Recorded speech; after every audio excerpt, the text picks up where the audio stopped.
l'épisode précédent. Alors qu'ils atteignaient le haut des escaliers, Tessa s'éloigna de Kaya, lui faisant un signe de se placer dans la file des juristes et des actuaires d'Orzhov venus observer. Tomik se dirigea également vers cette ligne, s'installant à gauche de Kaya et lui serrant la main pour la rassurer.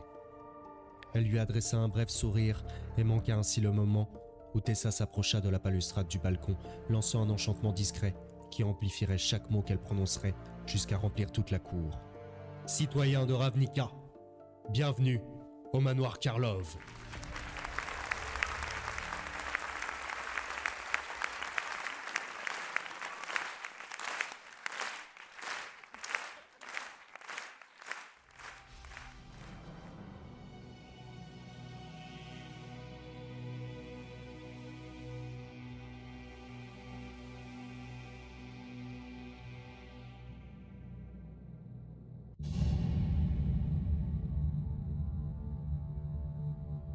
La foule applaudissa, certains poliment, d'autres avec plus d'enthousiasme. Mais aucun ne montra plus d'enthousiasme que le gobelin aux atours criards qui s'était posté près de la table des desserts, forçant quiconque souhaitant se servir une douceur à se soumettre à ses tentatives de réseautage. L'expression de Tessa se durcissa un instant lorsqu'elle le vit, avant de retrouver une parfaite sérénité sans tache. « Je sais que je vous ai beaucoup demandé. Lorsque je vous ai demandé de vous éloigner de vos guildes et fonctions pour une soirée d'hospitalité Orzhov, et j'espère que nous avons été à la hauteur de vos attentes. L'objectif de ce soir est double. Nous célébrons l'ancienne dirigeante d'Orzhov, Kaya, pour son rôle dans le salut de Ravnica et du multivers lors de l'invasion phyrexiane, au cours de laquelle elle a combattu à nos côtés. » Une vague d'applaudissements plus modérés répondit à cette déclaration. Reconnaissant son signal, Kaya fit un demi-pas en avant et fit un signe de la main, se mordant l'intérieur de la joue en même temps. Comme si ce combat était quelque chose à célébrer. La survie, oui, mais la bataille, certainement pas. Les applaudissements se calmèrent. Kaya recula. Tessa sourit une fois de plus à la cour. Mais peut-être plus important encore, ce soir, nous honorons les membres de l'agence d'investigation magicologique ravnicaine. Cette fois, les applaudissements furent nourris et continuèrent apparemment sans fin. Tessa s'écarta, cédant sa place à Ezrim, qui se mit en position avec une gravité qui n'était que tangentiellement liée à sa taille imposante. Projetant à moitié ses ailes en arrière, il regarda la foule et gronda. « Nous avons eu le privilège de servir la ville de Ravnica par tous les moyens à notre disposition. En aidant à remettre de l'ordre dans le chaos que les Phyrexians ont laissé dans leur sillage, nous n'avons fait rien de moins que ce qu'on devrait attendre de tout citoyen. Et comme nous avons servi la ville nous a également servi, et nous avons été honorés par votre soutien, et oui, votre financement. » Les rires parcoururent la foule. Tessa, qui avait acquis une flûte de Khazarda auprès d'un serveur de passage, offrit un salut narquois à Kaya. Elle ne pouvait s'empêcher de penser qu'Ezrim paierait pour ça plus tard, à huis clos. Tessa déchirerait les lanières d'un archonte en quête de réparation, si elle pensait avoir une raison. C'est pourquoi elle était si bien placée pour diriger le syndicat, plus adaptée que Kaya ne l'aurait jamais été. Ezrim parlait toujours, mais les noms qu'il récitait ne signifiaient rien pour Kaya. Les 6 premiers étaient clairement absents, car aucun ne semblait accepter les honneurs. Les 3 suivants sortirent de la foule et s'approchèrent de lui, se tenant fièrement, tandis qu'il posait une main lourde sur leur épaule gauche et les remerciait cérémonieusement pour le rôle qu'ils avaient joué dans l'enquête. Ils avaient l'air satisfaits des éloges, et encore plus satisfaits du petit sac à main que leur avait remis Tessa, qui n'avait pas bronché à l'idée de donner de l'argent. La guilde allait clairement profiter encore plus de cette démonstration d'unité que Kaya ne l'avait supposé si les récompenses en espèces faisaient partie des débats. Ezrim s'éclaircit la gorge, le bruit parcourut la cour comme le début d'une tempête. Beaucoup d'entre vous étaient présents le mois dernier, lorsqu'un dieu Gruul s'est détaché du contrôle des guildes et a fait des ravages dans le 9e district. Ansrag aurait pu continuer son déchaînement pendant des jours si nous avions compté sur le soutien immédiat des guildes, mais la rapidité d'esprit et les actions de l'enquêteur Kellan et de son équipe ont mis un terme au carnage, et le dieu a été correctement confiné dans une capsule de preuve. Kellan, approchez-vous s'il vous plaît. La foule applaudit à nouveau lorsqu'un homme mince aux cheveux noirs, vêtu d'une tunique et d'un manteau bleu, s'approcha d'Ezrim, visiblement mal à l'aise d'avoir les yeux de la foule sur lui. Kaya pourrait sympathiser. L'agence vous remercie, Ravnica vous remercie, et je vous remercie, dit Ezrim en posant une main sur l'épaule de Kellan. Kellan réussit à sourire nerveusement avant qu'Ezrim ne retire sa main et que Tessa ne lui tourne un sac. Avec une vitesse à peine impolie, Kellan s'enfuit du balcon par les escaliers, frôlant Tomik et Kaya. J'aimerais pouvoir faire ça. Tomik éclata de rire, rapide, mais peu amusé. Tessa te tient en laisse ce soir. Je suis son héros du soir. Je ne veux pas qu'on me rappelle l'invasion à chaque instant. Mais elle dit que je le dois à la guilde de ne pas avoir été là lorsque ça s'est produit. Honnêtement, elle n'a pas tort. Ral n'était pas sur New Phyrexia. Ral ne voyait pas à quel point ça allait être grave. Jace... Elle frissonna en secouant la tête. Pendant des semaines, je le voyais à chaque fois que je fermais les yeux. Il s'est battu de toutes ses forces, mais il a perdu. Et à cause de cela, nous avons tous perdu. C'était un combat perdu d'avance, peut-être. Tessa était toujours distraite en train de parler à Ezrim, ayant dissipé l'enchantement en pifiant leur voix. Kaya les regarda. Je pense que c'est là que je m'enfuis. Au moins pour un petit moment. Quand Tessa demandera où je suis, dis-lui que je suis allé faire une descente au buffet, d'accord? Je le ferai. Merci.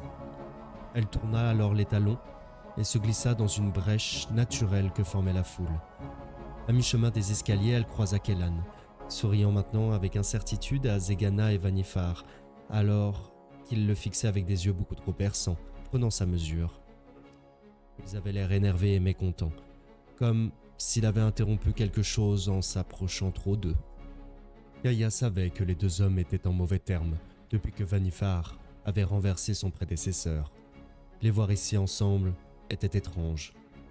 Tu es sûr que tu n'es pas le détective Proft dont tout le monde parle? Demanda Zegana. Je suis désolé, je ne sais pas de qui il s'agit. Ses yeux allaient follement d'un côté à l'autre, puis se fixèrent sur Kaya. Mais j'avais l'intention de parler avec le héros du moment, si vous voulez bien m'excuser. De quoi avais-tu besoin de parler? D'un moyen de sortir d'ici, pardonnez-moi, mais je cherche des indices pour gagner ma vie, et ton expression me dit que tu es aussi mal à l'aise que moi en ce moment. Kaya cligna des yeux et éclata de rire. Pas étonnant qu'il t'ait honoré. Je me dirigeais vers le buffet. Veux-tu bien m'escorter?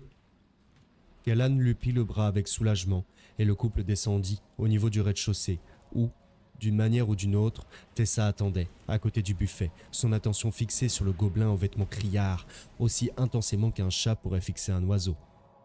Il parlait d'un ton sec, alors que les deux approchaient. Le gobelin avait l'air nerveux. J'ai obtenu mon invitation par des moyens légitimes. Je n'ai pas dit le contraire, seulement qu'il pourrait y avoir une meilleure utilisation de vos ressources que de vous frayer un chemin dans une célébration sans rapport avec vous-même. Réfléchissez, Krenko. Vous devez aux Karlov. Pas les Orzhov, les Karlov en particulier. Intéressant. Kaya se concentra sur Krenko, écoutant sans honte. Tu auras ton argent, Karlov. La nervosité de Krenko s'estompant. Au complet, et avec l'intérêt convenu. Pour ce soir, je suis un invité, et cela donne une mauvaise image de votre hospitalité. Je pense que ce dont tu as besoin est de concentration, un manque de distraction peut-être.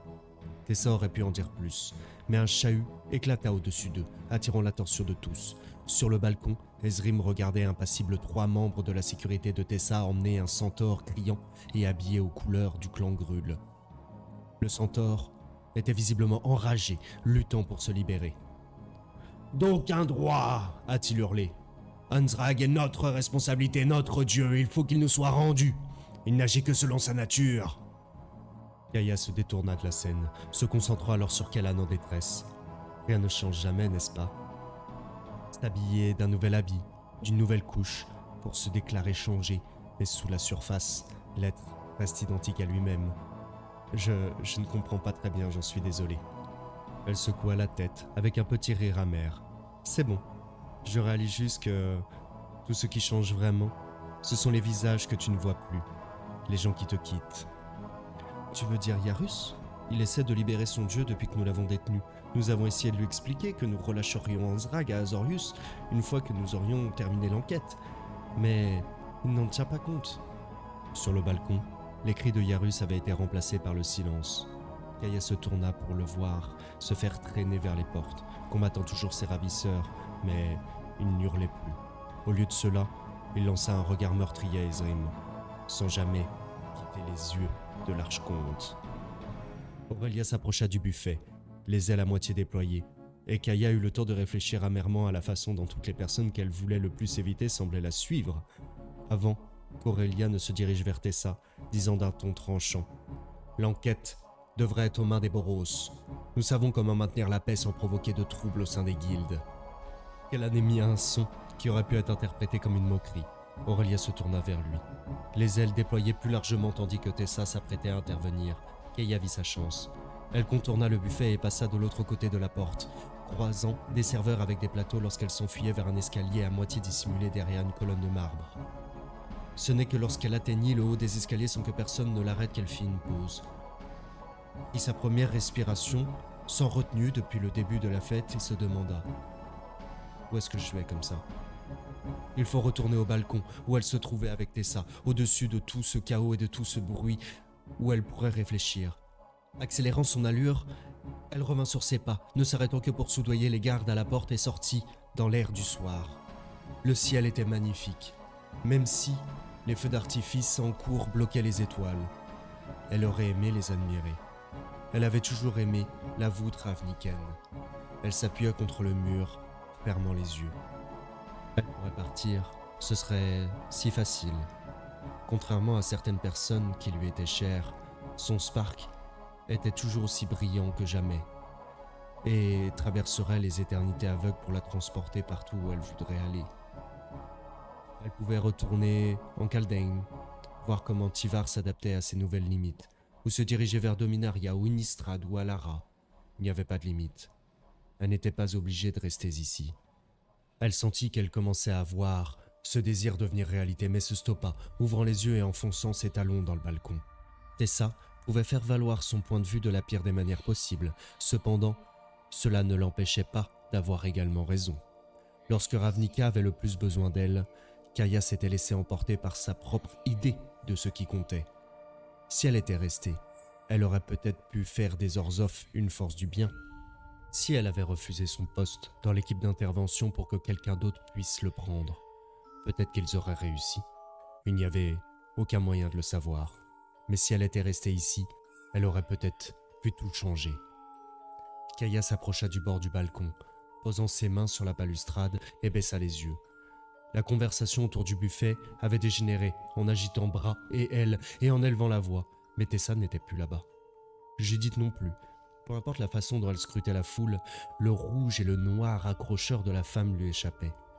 Ses respirations se stabilisa alors qu'elle regardait les gens se déplacer en dessous, à une distance sûre, incapable de l'atteindre. Elle commençait tout juste à avoir l'impression qu'elle pourrait peut-être redescendre lorsqu'un pas derrière elle attira son attention. Elle se tourna pour voir que Tessa s'approchait. L'autre femme ne souriait pas, pour une fois. Tessa affichait une expression d'un sérieux inhabituel. « Kaya, te voilà. J'avais juste besoin d'un moment pour respirer. Je comprends. C'est beaucoup de choses à gérer, même pour moi, et je sais que l'invasion t'a blessé autant que nous. Mais je suis content de t'avoir trouvé. » Tessa prit une profonde respiration, étrangement instable. « Il y a quelque chose que je dois te dire, quelque chose d'important, et je devais t'en parler seul à seul. » Nous l'étions déjà avant la fête ? Pas vraiment. Elle agita la main. Avant le début du gala, il y avait des gens qui se cachaient pour s'assurer que je n'avais besoin de rien. Nous devions être seuls. Très bien. Qu'y a-t-il ? Tessa commença à répondre alors qu'un cri retentit à l'intérieur du manoir, noyant ses mots et brisant l'instant. Kaya ne prit pas le temps de réfléchir avant de courir vers le son. Cette fois, si Ravnica avait besoin d'elle, elle ne les laisserait pas tomber.